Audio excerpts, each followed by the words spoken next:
Mga kagugma na say pastor no nga nangutana sa ato ning tubagon ning iyang pangutana mga kagugma.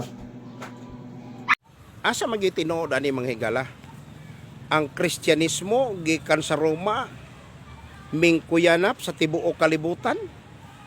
Makailapon, mao na matud pa Katolik, makailapon or ang Kristyanismo gikan sa Jerusalem mingkuyanap sa tibuok nga kalibutan.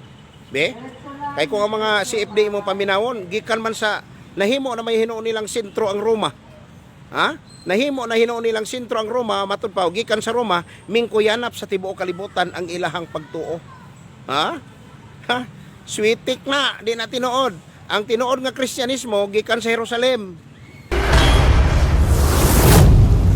Ang ihang trabaho gyud pagpangatake man gyud. Wa man gyud laing nahibal-an ni di kay balo muwali sa iyahang kaugalingong doktrina. Dili kay balo muwali sa ilahang mga pagtulunan. Ang iyang nahibaw-an sa pagwali dinhi sa social media mo ang pagpangatake. So okay sad kay nabuntay ayom-ayomon og tubag. So kining iyahang pangutana nga asa man gyud tinuod ini? Ang Kristyanismo nagsugod sa Roma, mikuyanap sa tibuok kalibutan o nagsugod sa Jerusalem? So ay mugtuon ng mga simple mga butbuto na. Kay ang ilang nahimong sentro ang Roma. Wala di siya kay balo sa history sa Kristyanismo mga kagugma. So abi natog nagbasa ni siya og Biblia. Kay matud pa niya nabasa ko niyang Biblia 5 times from Genesis to Revelation. So mo na iyahang pasiatab no. Pero nagbasa tingali nga wala niya gisabot. Kay kung nagtuon ka sa Kristyanismo diha sa Biblia imong makita diin siya nagikan. So ang Kristyanismo gyud nagsugod gyud sa Jerusalem. Mabasa ba nato na sa Lucas 24:47 nga ang pagwali sa paghinulsol ug pagpasaylog sala iwali sa tanang mga nasod magsugod sa Jerusalem. Kita mo na asa magsugod sa Jerusalem. So sa Jerusalem gyud siya nagsugod. Kung imong tanaw ng history si Kristo sa Kristyanismo no, kung imong tanawon ang Kristyanismo no, nagsugod yun sa Jerusalem, pero dito sa Jerusalem dili majority ang nidawat. Meaning jutay ra ang nidawat. Kung imong basahon sa Juan 1:11, sa mga iya mianhi siya ug ang mga iya wala mo dawat kaniya. So kung imo nang tanawon dili gyud majority ni dawat niya. Busa kay di man majority ni dawat niya, busa pagakuhaon kaninyo ang gingharian ug gihatag sa kanasod nga mamunga sa bunga niya.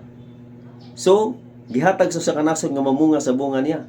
Mateo 21:43, ang Ginoo mismo nagpakita kang San Pablo. Matod pa niya na sa Buhat 23:11, Pablo, nawa, magmalipayon ka. Kay ingon nga nagpamatuod ka nako sa Jerusalem, kinahanglan ipamatuod mo sa bako didto sa Roma. So gipamatuod sa Jerusalem, pamatuod sa Roma nga naman. Kay sige na ingon na nato sa Jerusalem dili majority ang midawat. Munang naa nga atong basahon sa Roma 1:7 atong basahon mga kagugma. Alang sa tanan nga naa sa Roma, mga hinigugma sa Dios nga gitawag aron mahimong balaan, kaninyo ang grasya ug ang pagkigdait nga gikan sa Dios nga atong Amahan ug sa Ginoong Hesukristo. Una sa tanan, nagpasalamat ako sa akong Dios. Pinaagi kang Hesukristo tungod kaninyong tanan nga ang inyong pagtuo gimantala sa tibuok kalibutan. So, asa may kontradiksyon na? Di ba? Wala. Walay kontradiksyon. Ikaw ray nagkontradik sa imo una-una. Kay kung tinuod ka nga nagbasa-basa sa Biblia, ya imong gisabot, may bala nimo ang history sa Kristyanismo. Ang history sa Kristyanismo nagsugod sa Jerusalem, gidala sa Roma, og mikaylap sa tibuok kalibutan. Sumo na ang tubag sa imong nindot og karaan na gyud kay nga pangutana.